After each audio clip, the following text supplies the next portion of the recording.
Hey gang, Sean from The Good Dog. How are we? This is a Good Dog video tip. And this one I'm actually sorry, we got major window glow going on. Let's see if I can get out of that. That's a little bit better. So this one actually comes from Laura. And it was a term I heard her use on Q&A Saturday. I was like, that's so good that I wrote it down. And then I forgot about it. And so then I found it, and now we're talking about it here. Anyways, so I'm stealing this from Laura, but I'm giving her the credit. So, we talk a lot of stuff that we talk about when we're dealing with training and rehabbing stuff is, rules, structure, making sure dogs are doing the right thing, preventing them from doing the wrong thing. So much of progress, dogs moving forward, is preventing them from moving backwards, which are why the rules are there and the structure and prevention of doing things we don't want them to do, right?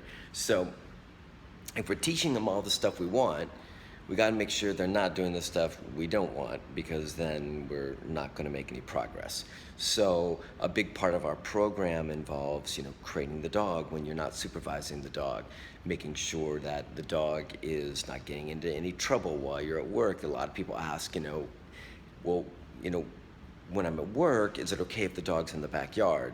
And our answer is almost always across the board, no, because your dog is probably going to be engaging in negative activities while you're gone, right? And won't be supervised. And if he's chasing squirrels or barking at the fence as people walk by or barking at people, those are all negative things that are just continuing the habits and the psychological habits we don't want.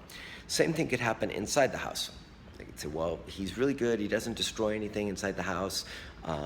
Is it okay if he's outside, not in a crate and just in the house, just kind of roaming around or doing his thing while we're at work? And the answer, once again, is no, because you get the same stuff, right? And inside the house is probably worse than being in the backyard. Inside the house, we're gonna have all the usual triggers: dogs running to windows, barking at other dogs going by, barking at people, the mailman. If you're in an apartment building, anytime somebody walks by the door, dog could be barking at them. Could be, separation anxiety stuff going on. Could be loading up with, just more territorial stuff. Could be loading up with just being on edge all the time, right? So if we're trying to move them forward, we can't let them move backwards with practicing unwanted behaviors. But here's the thing.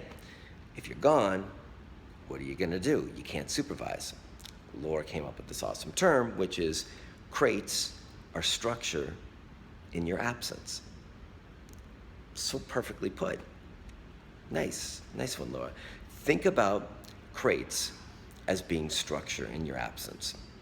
So when you're not home, a lot of people have a negative thing with crates and they feel the dog's sad and the dog's like in doggy prison and things like that. Dogs, once accustomed to crates, typically are just like, well, this is groovy. Let's lay down and relax and chill out. You have your exceptions. You'll have some dogs that have separation anxiety or claustrophobia or can have crate issues, things like that. I don't know if it's claustrophobia, but can have containment issues, things like that. But they're typically pretty rare. Most dogs get in a crate and they're just like, boom, they're out, they're sleepy, they're relaxed. They're sleeping, not sleepy. They'll be sleepy soon.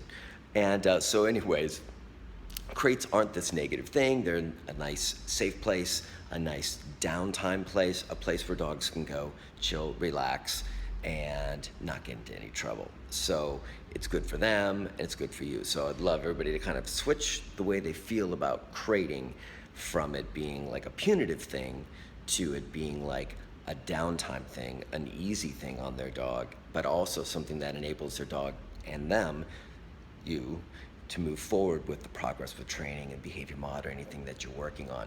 So let's start looking at crates as structure in your absence, like not allowing dogs to move backwards, helping that whatever progress you've made over the last days, weeks, months, hours, whatever, stays there.